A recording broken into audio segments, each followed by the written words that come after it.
Jules Verne's The Mysterious Island, a rare sequel from an author not known for them, and in this case, to 20,000 Leagues Under the Sea, his most famous work. If you enjoy this sort of content, I hope you'll remember to like, subscribe, hit the bell icon, and leave a comment. It really helps us out. And don't forget to join us over on Twitch for our readings Mondays, Tuesdays, Thursdays, and Fridays at 6 p.m. Pacific. And now, on to the story. Chapter 15. The colonists, warned by the engineer, left their work and gazed in silence at the summit of Mount Franklin. The volcano had awoken, and the vapor had penetrated the mineral layer heaped at the bottom of the crater. But would the subterranean fires provoke any violent eruption? This was an event which could not be foreseen. However, even while admitting the possibility of an eruption, it was not probable that the whole of Lincoln Island would suffer from it. The flow of volcanic matter is not always disastrous, and the island had already undergone this trial, as was shown by the streams of lava hardened on the northern slopes of the mountain. Besides, from the shape of the crater, the opening broken in the upper edge, the matter would be thrown to the side opposite the fertile regions of the island. However, the past did not necessarily answer for the future. Often at the summit of volcanoes, the old craters close and new ones open. This had occurred in the two hemispheres, at Etna, Popocatépetl, at Orizaband. On the eve of an eruption, there is everything to be feared. In fact, an earthquake, a phenomenon which often accompanies volcanic eruption, is enough to change the interior arrangement of a mountain and to open new outlets for the burning lava. Cyrus Harding explained these things to his companions, and without exaggerating the state of things, he told them all the pros and cons. After all, they could not prevent it. It did not appear likely that Granite House would be threatened unless the ground was shaken by an earthquake, but the corral would be in great danger should a new crater open in the southern side of Mount Franklin. From that day, the smoke never disappeared from the top of the mountain, and it could even be perceived that it increased in height and thickness, without any flame mingling in its heavy volumes. The phenomenon was still concentrated in the lower part of the central crater. However, with the fine days, work had been continued. The building of the vessel was hastened as much as possible, and by means of the waterfall on the shore, Cyrus Harding managed to establish a hydraulic sawmill which rapidly cut up the trunks of trees into planks and joists. The mechanism of this apparatus was as simple as those used in the rustic sawmills of Norway: a first horizontal movement to move the piece of wood, a second vertical movement to move the saw.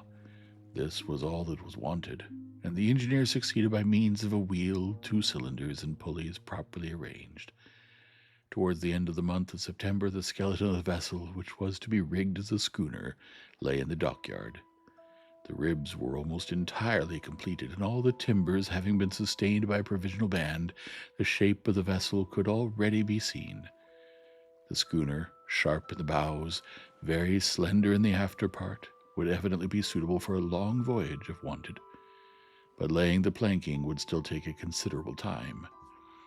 Very fortunately, the ironwork of the pirate brig had been saved after the explosion. From the planks and injured ribs, Pencroft and Ayrton had extracted the bolts and a large quantity of copper nails.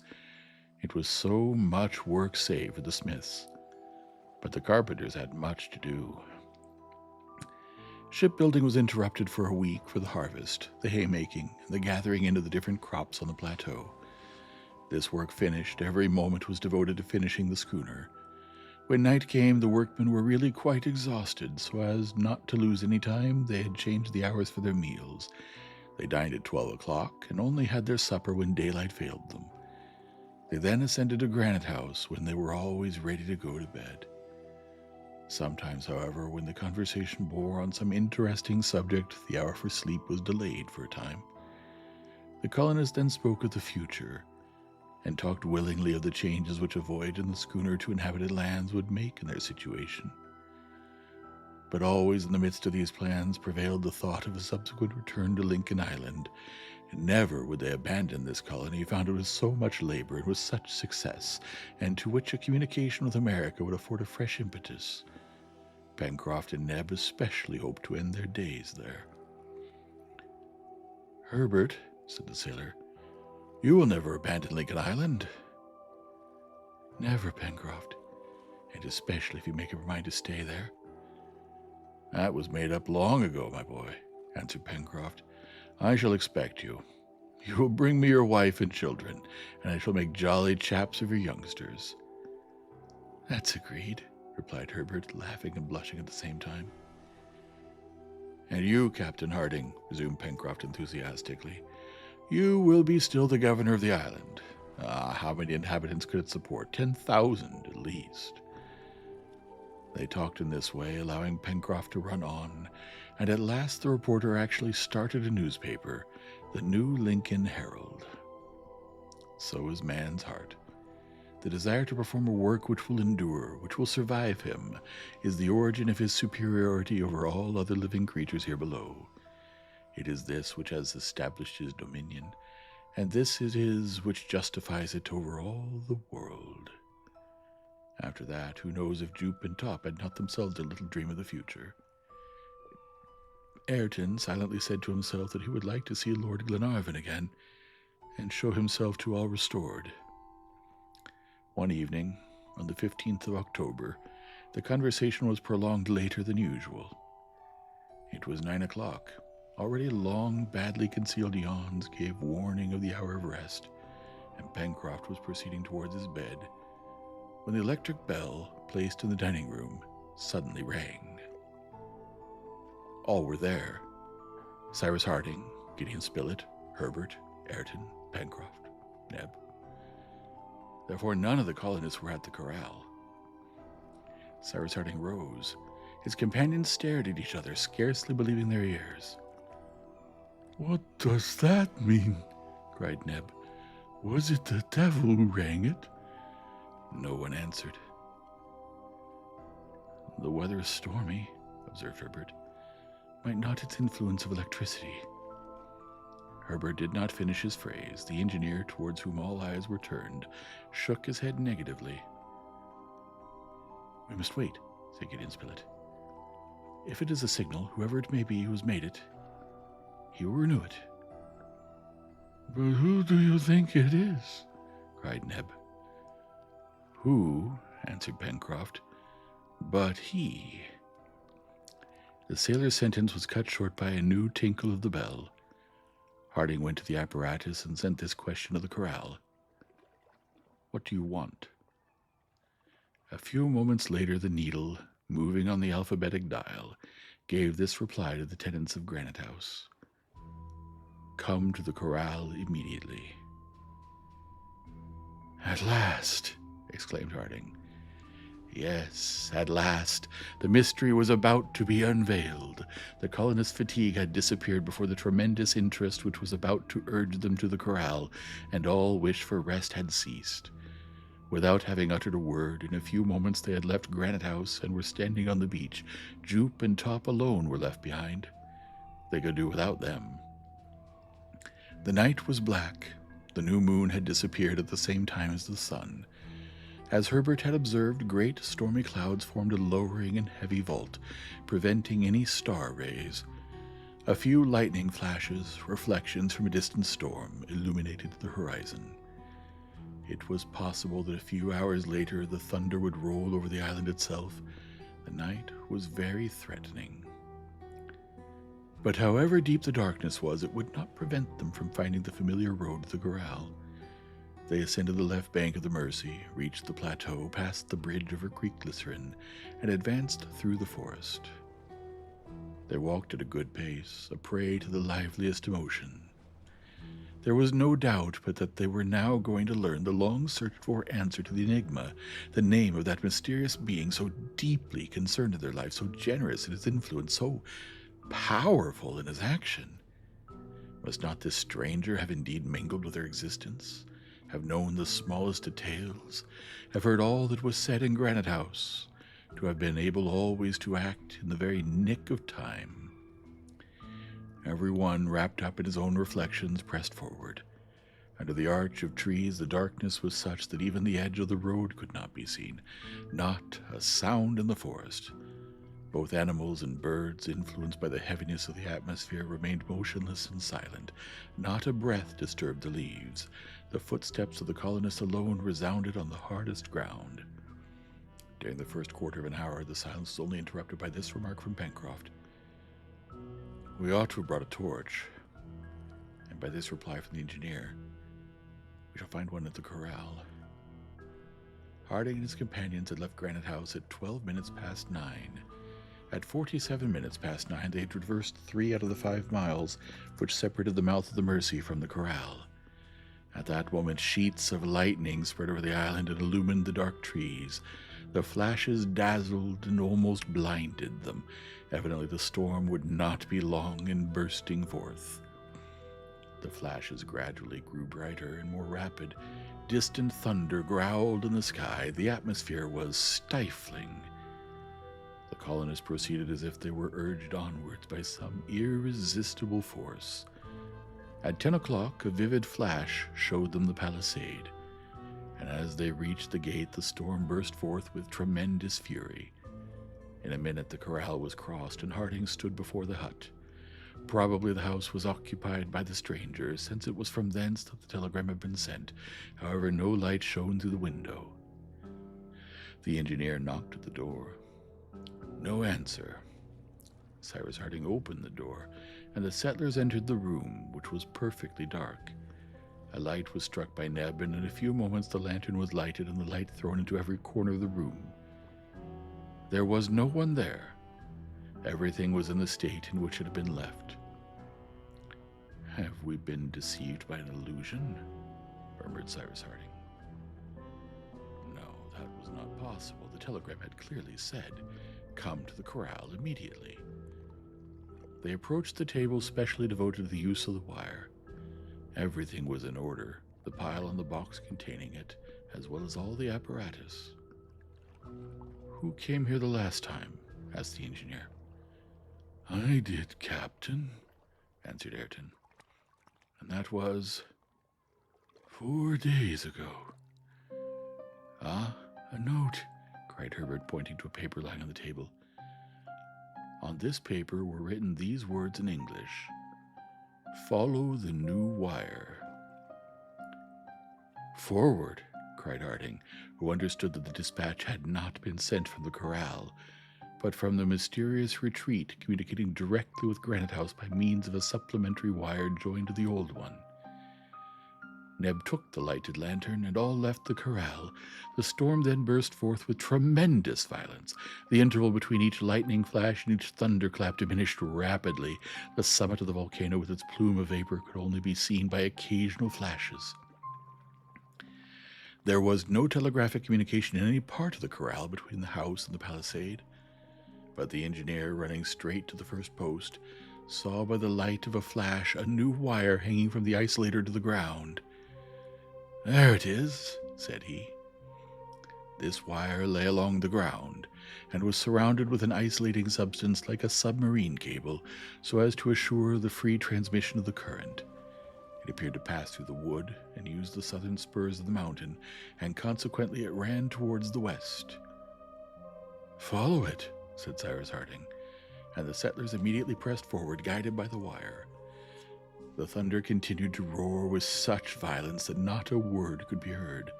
However, there was no occasion for speaking, but to get forward as fast as possible. Cyrus Harding and his companions then climbed the spur rising between the Corral Valley and that of Falls River, which they crossed at its narrowest part. The wire, sometimes stretched over the lower branches of the trees, sometimes lying on the ground, guided them surely. The engineer had supposed that the wire would perhaps stop at the bottom of the valley, and that the strangers' retreat would be there. Nothing of the sort. They were obliged to ascend the southwestern spur and redescend on that arid plateau terminated by the strangely wild basalt cliff. From time to time one of the colonists stooped down and felt for the wire with his hands, but there was no doubt that the wire was running directly towards the sea. There, to a certainty, In the depths of those rocks was the dwelling so long sought for in vain. The sky was literally on fire. Flash succeeded flash. Several struck the summit of the volcano in the midst of the thick smoke. It appeared there as if the mountain was vomiting flame. At a few minutes to 11, the colonists arrived on the high cliff overlooking the ocean to the west. The wind had risen. The surf roared 500 feet below. Harding calculated that they had gone 1.5 miles from the corral. At this point, the wire entered among the rocks, following the steep side of a narrow ravine. The settlers followed it at the risk of occasioning a fall of the slightly balanced rocks and being dashed into the sea. The descent was extremely perilous, but they did not think of the danger. They were no longer masters of themselves, and an irresistible attraction drew them towards this mysterious place as the magnet draws iron. Thus they almost unconsciously descended this ravine, which even in broad daylight would have been considered impracticable. The stones rolled and sparkled like fiery balls when they crossed through the gleams of light. Harding was first, Ayrton last. On they went, step by step. Now they slid over the slippery rock, then they struggled to their feet and scrambled on. At last, the wire touched the rocks on the beach. The colonists had reached the bottom of the basalt cliff. There appeared a narrow ridge, running horizontally and parallel with the sea. The settlers followed the wire along it.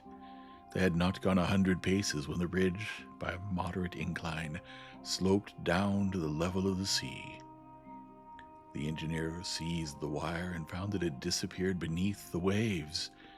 His companions were stupefied. A cry of disappointment, almost a cry of despair, escaped them.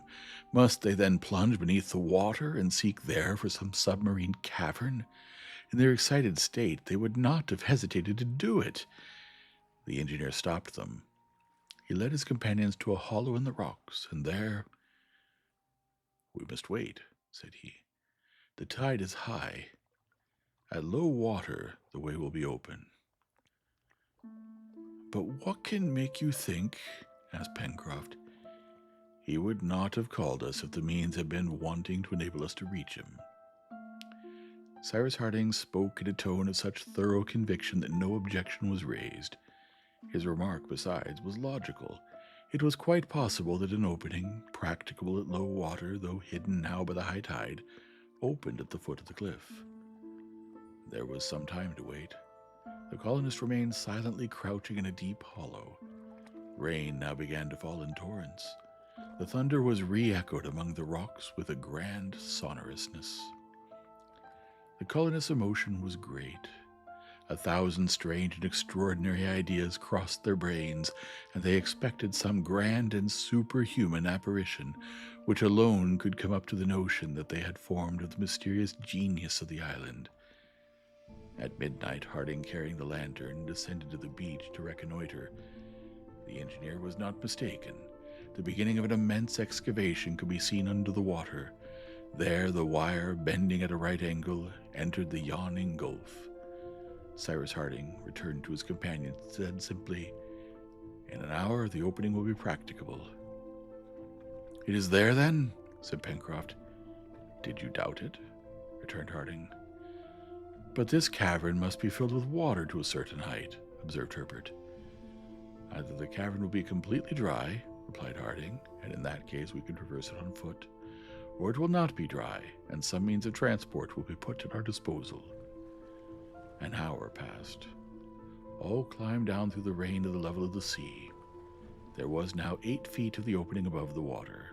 It was like the arch of a bridge, under which rushed the foaming water. Leaning forward, the engineer saw a black object floating on the water. He drew it towards him. It was a boat, moored to some interior projection of the cave. The boat was iron-plated. 2 oars lay at the bottom. "Jump in," said Harding. In a moment the settlers were in the boat. Neb and Ayrton took the oars, Pencroft the rudder. Cyrus Harding in the bows with the lantern lighted the way. The elliptical roof, under which the boat had first passed, suddenly rose, but the darkness was too deep, and the light of the lantern too slight, for either the extent, length, height, or depth of the cave to be ascertained. Solemn silence reigned in this basaltic cavern.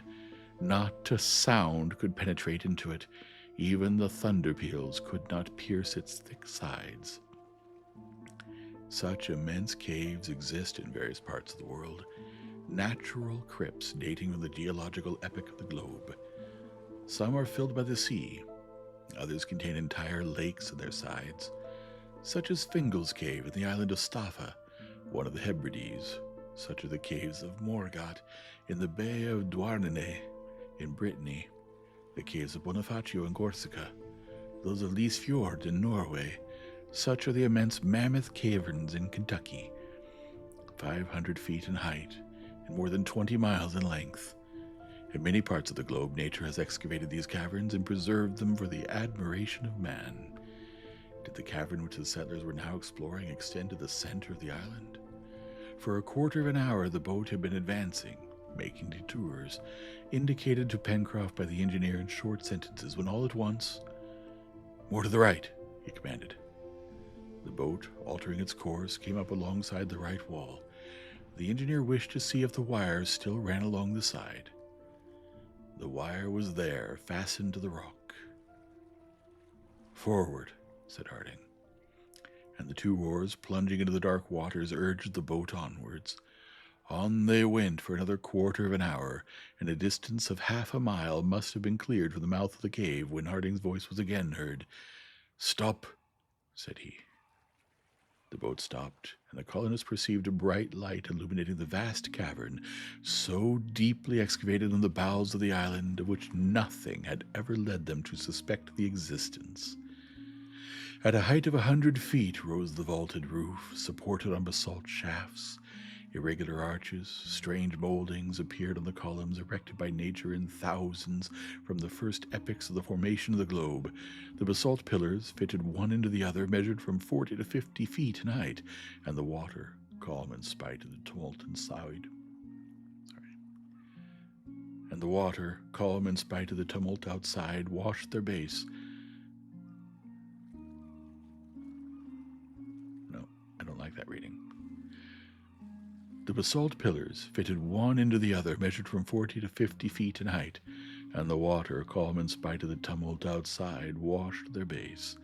The brilliant focus of light, pointed out by the engineer, touched every point of the rocks, and flooded the walls with light. By reflection, the water reproduced the brilliant sparkles so that the boat appeared to be floating between two glittering zones. They could not be mistaken in the nature of the irradiation thrown from the glowing nucleus, whose clear rays were shattered by all the angles, all the projections of the cavern. This light proceeded from an electric source, and its white color betrayed its origin. It was the sun of this cave, and it filled it entirely. At a sign from Cyrus Harding, the oars again plunged into the water, causing a regular shower of gems, and the boat was urged forward towards the light, which now, not more than half a cable's length, was distant. At this place, the breadth of the sheet of water measured nearly 350 feet, and beyond the dazzling center could be seen an enormous basaltic wall, blocking up any issue on that side.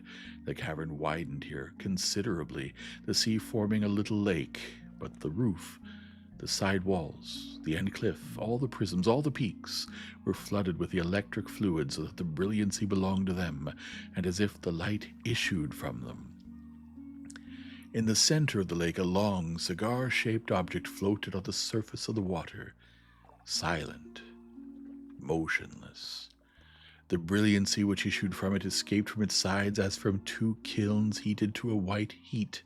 This apparatus, similar in shape to an enormous whale, was about 250 feet long and rose about 10 or 12 above the water. The boat slowly approached it. Cyrus Harding stood up in the bows. He gazed, a prey to violent excitement. Then, all at once, seizing the reporter's arm, "It is he! It can only be he!" he cried.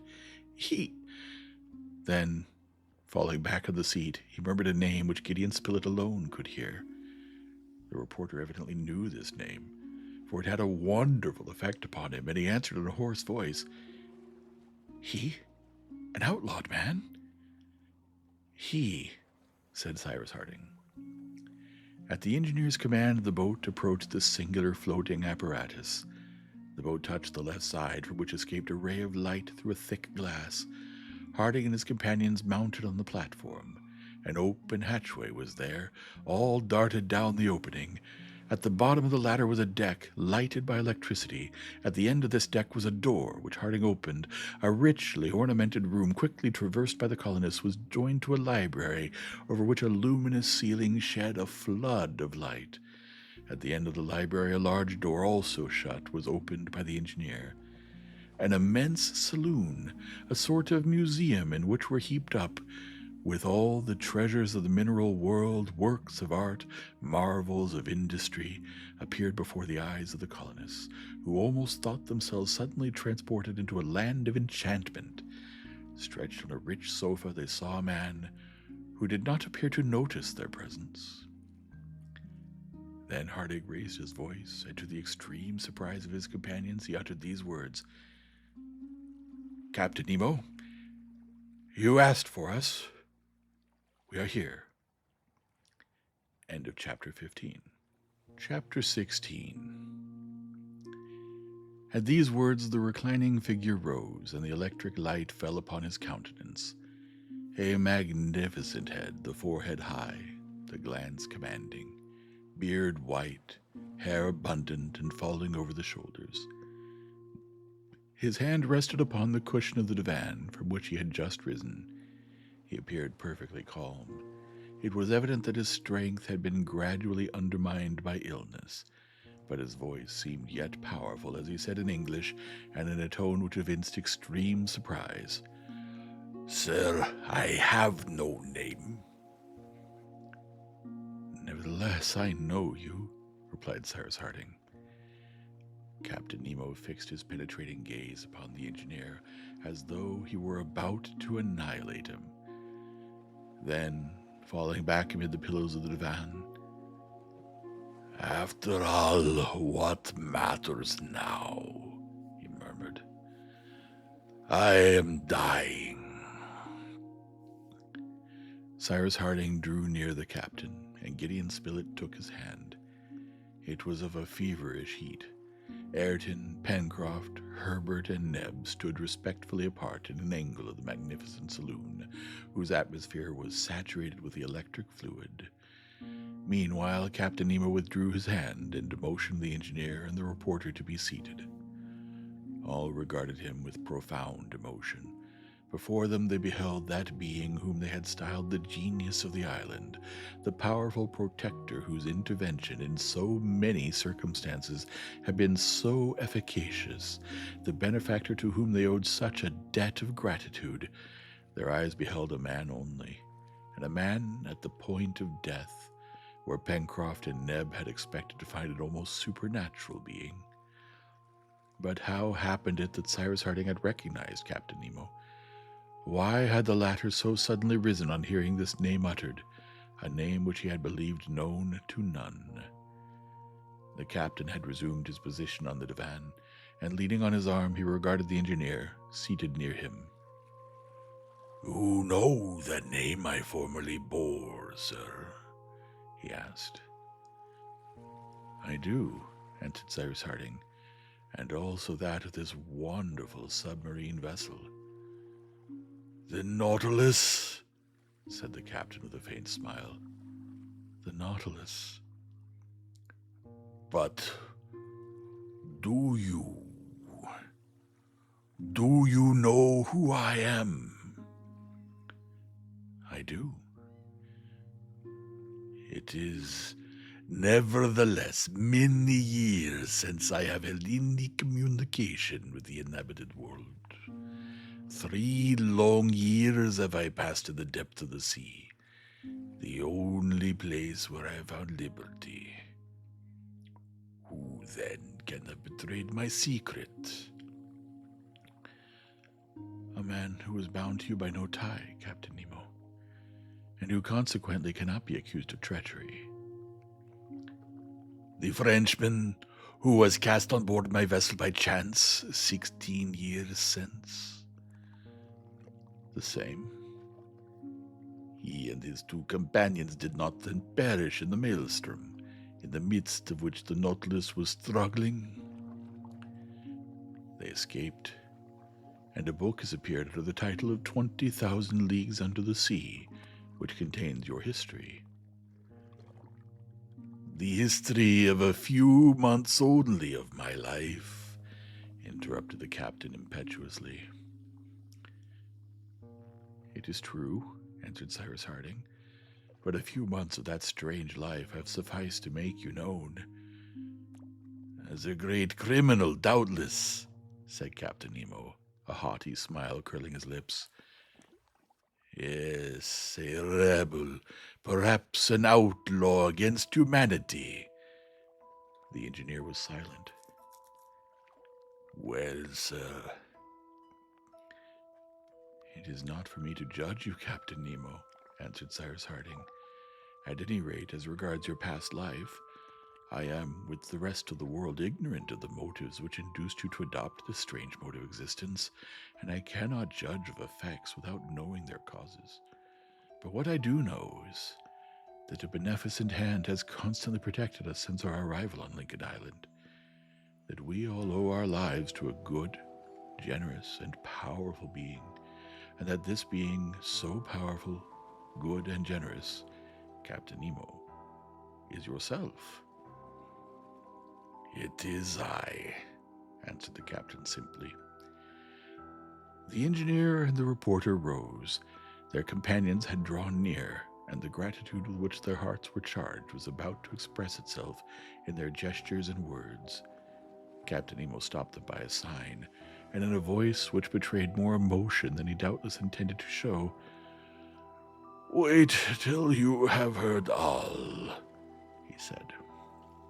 And the captain, in a few concise sentences, ran over the events of his life. His narrative was short, yet he was obliged to summon up his whole remaining energy to arrive at the end. He was evidently contending against extreme weakness. Several times Cyrus Harding entreated him to repose for a while, but he shook his head as a man to whom the morrow may never come, and when the reporter offered his assistance, "It is useless," he said. "My hours are numbered." Captain Nemo was an Indian, the Prince Dakkar, son of a Rajah of the then independent territory of Bundelkund. His father sent him when 10 years of age to Europe in order that he might receive an education in all respects complete, and in the hopes that by his talents and knowledge he might one day take a leading part in raising a long degraded and heathen country to a level with the nations of Europe. From the age of 10 years to that of 30, Prince Dakkar, endowed by nature with her richest gifts of intellect, accumulated knowledge of every kind, and in science, literature, and art, his researches were extensive and profound. He traveled over the whole of Europe. His rank and fortune caused him to be everywhere sought after, but the pleasures of the world had for him no attractions. Though young and possessed of every personal advantage, he was ever grave, somber even, devoured by an unquenchable thirst for knowledge, and cherishing in the recesses of his heart the hope that he might become a great and powerful ruler of a free and enlightened people. Still, for long, the love of science triumphed over all other feelings. He became an artist deeply impressed by the marvels of art, a philosopher to whom no one of the higher sciences was unknown, a statesman versed in the policy of European courts. To the eyes of those who observed him superficially, he might have passed for one of those cosmopolitans, curious of knowledge but disdaining action, one of those opulent travelers, haughty and cynical, who move incessantly from place to place and are of no country. The history of Captain Nemo has in fact been published under the title of 20,000 Leagues Under the Sea. Here, therefore, will apply the observation already made as to the adventures of Ayrton with regard to the discrepancy of dates. Readers should, therefore, refer to the note already published on this point. This artist, this philosopher, this man was, however, still cherishing the hope instilled into him from his earliest days. Prince Dakkar returned to Bundelkund in the year 1849. He married a noble Indian lady who was imbued with an ambition not less ardent than that by which he was inspired, 2 children were born to them, whom they tenderly loved, but domestic happiness did not prevent him from seeking to carry out the object at which he aimed. He waited an opportunity. At length, as he vainly fancied it presented itself. Instigated by princes equally ambitious and less sagacious and more unscrupulous than he was, the people of India were persuaded that they might successfully rise against their English rulers, who had brought them out of a state of anarchy and constant warfare and misery, and had established peace and prosperity in their country. Their ignorance and gross superstition made them the facile tools of their designing chiefs. In 1857, the great Sepoy revolt broke out. Prince Dakkar, under the belief that he should thereby have the opportunity of attaining the object of his long-cherished ambition, was easily drawn into it. He forthwith devoted his talents and wealth to the service of this cause. He aided it in person. He fought in the front ranks. He risked his life equally with the humblest of the wretched and misguided fanatics. He was 10 times wounded in 20 engagements, seeking death but finding it not. But at length the sanguinary rebels were utterly defeated, and the atrocious mutiny was brought to an end. Never before had the British power in India been exposed to such danger. And if, as they had hoped, the Sepoys had received assistance from without, the influence and supremacy in Asia of the United Kingdom would have been a thing of the past. The name of Prince Dakkar was at that time well known. He had fought openly and without concealment. A price was set upon his head, but he managed to escape from his pursuers. Civilization never recedes. The law of necessity ever forces it onwards. The Sepoys were vanquished, and the land of the Rajas of old fell again under the rule of England. Prince Dakkar, unable to find the death he courted, returned to the mountain fastnesses of Bundelkund.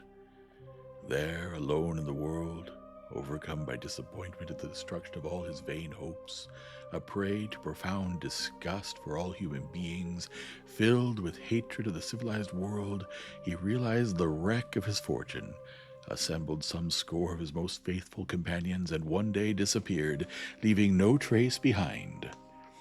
Where then did he seek that liberty, denied him upon the inhabited earth? Under the waves, in the depths of the ocean, where none could follow.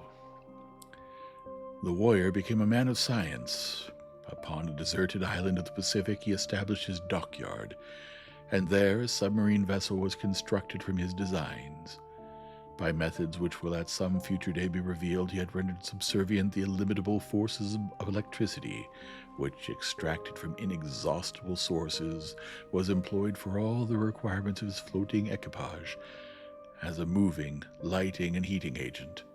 The sea, with its countless treasures, its myriads of fish, its numberless wrecks, its enormous mammalia, and not only all that nature supplied, but also all that man had lost in its depths, sufficed for every want of the prince and his crew. And thus was his most ardent desire accomplished, never again to hold communication with the earth. He named his submarine vessel the Nautilus, called himself simply Captain Nemo, and disappeared beneath the seas. During many years, this strange being visited every ocean, from pole to pole. Outcast of the inhabited earth, in these unknown worlds, he gathered incalculable treasures. The millions lost in the Bay of Vigo in 1702 by the galleons of Spain furnished him with a mine of inexhaustible riches, which he devoted always, anonymously, in favor of those nations who fought for the independence of their country. This refers to the resurrection of the Candidates, who were, in fact, largely assisted by Captain Nemo. For long, however, he had held no communication with his fellow creatures when, during the night of the 6th of November, 1866, 3 men were cast on board his vessel. They were a French professor, his servant, and a Canadian fisherman. These 3 men had been hurled overboard by a collision which had taken place between the Nautilus and the United States frigate Abraham Lincoln, which had chased her. Captain Nemo learned from this professor that the Nautilus, taken now for a gigantic mammal of the whale species, now for a submarine vessel carrying a crew of pirates, was sought for in every sea. He might have returned these 3 men to the ocean, from whence chance had brought them in contact with his mysterious existence. Instead of doing this, he kept them prisoners, and during 7 months they were enabled to behold all the wonders of a voyage of 20,000 leagues under the sea. One day, the 22nd of June, 1867, these three men, who knew nothing of the past history of Captain Nemo, succeeded in escaping in one of the Nautilus boats.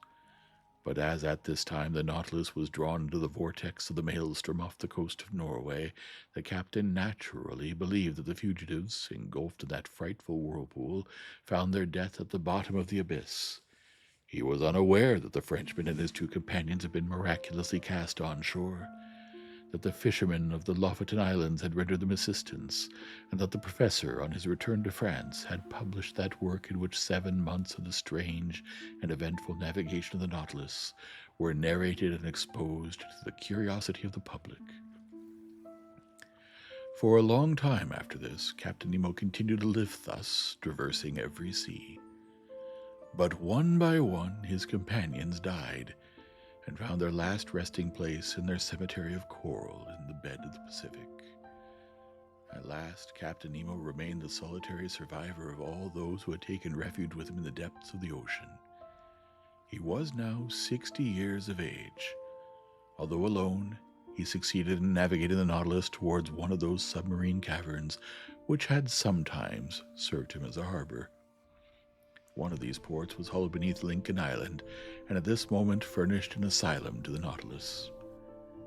The captain had now remained there 6 years, navigating the ocean no longer but awaiting death, and that moment when he should rejoin his former companions, when by chance he observed the descent of the balloon which carried the prisoners of the Confederates. Clad in his diving dress, he was walking beneath the water at a few cables' length from the shore of the island, when the engineer had been thrown into the sea. Moved by a feeling of compassion, the captain saved Cyrus Harding. His first impulse was to fly from the vicinity of the 5 castaways, but his harbor refuge was closed, for in consequence of an elevation of the basalt produced by the influence of volcanic action, he could no longer pass through the entrance of the vault. Though there was sufficient depth of water to allow a light craft to pass the bar, there was not enough for the Nautilus, whose draft of water was considerable. Captain Nemo was compelled, therefore, to remain. He observed these men thrown without resources upon a desert island, but had no wish to be himself discovered by them. By degrees he became interested in their efforts when he saw them honest, energetic, and bound to each other by the ties of friendship. As if despite his wishes, he penetrated all the secrets of their existence. By means of the diving dress, he could easily reach the well in the interior of Granite House, and climbing by the projections of the rock to its upper surface, he heard the colonists as they recounted the past and studied the present and future. He learned from them the tremendous conflict of America with America itself for the abolition of slavery. Yes, these men were worthy to reconcile Captain Nemo with that humanity which they represented so nobly in the island. Captain Nemo had saved Cyrus Harding.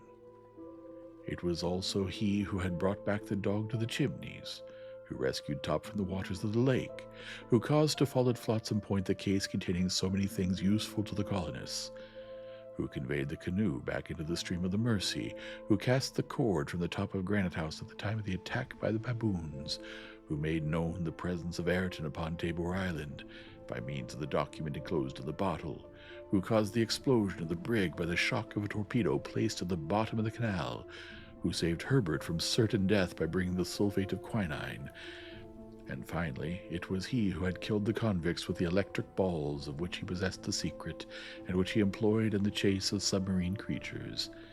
Thus were explained so many apparently supernatural occurrences, and which all proved the generosity and power of the captain.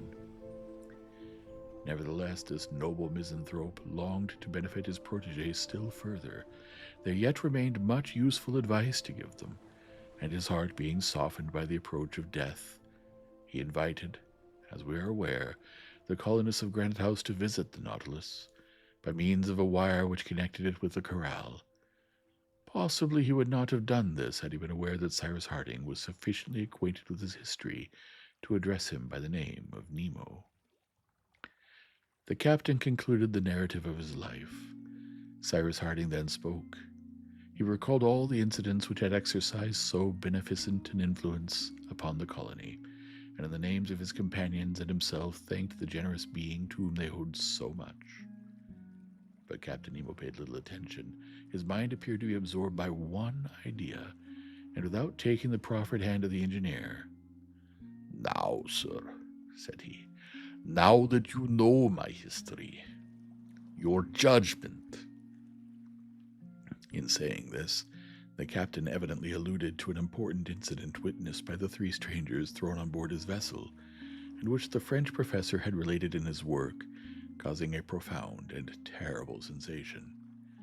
Some days previous to the flight of the professor and his two companions, the Nautilus, being chased by a frigate in the north of the Atlantic, had hurled herself as a ram upon this frigate and sunk her without mercy. Cyrus Harding understood the captain's allusion and was silent. "It was an enemy's frigate," exclaimed Captain Nemo, transformed for an instant into the Prince Dakkar. "An enemy's frigate. It was she who attacked me. I was in a narrow and shallow bay. The frigate barred my way, and I sank her." A few moments of silence ensued. Then the captain demanded, "What think you of my life, gentlemen?" Cyrus Harding extended his hand to the ci devant prince and replied gravely, "Sir, your error was in supposing that the past can be resuscitated, and in contending against inevitable progress.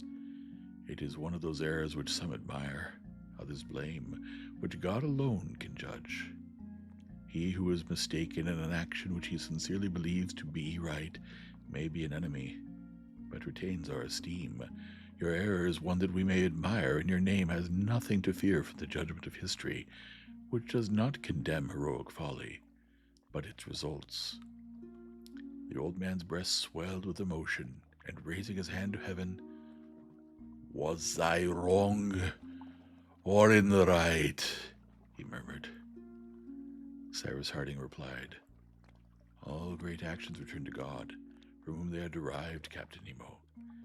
We, whom you have succored, shall ever mourn your loss." Herbert, who had drawn near the captain, fell on his knees and kissed his hand. A tear glistened in the eyes of the dying man. "My child," he said, "may God bless you." End of chapter 16. Well, they're still alive. Let's see what happens next, shall we? If you've enjoyed this sort of content, I hope you'll remember to hit the like and subscribe, smash that bell icon, and leave a comment. It really helps us out. Good night now.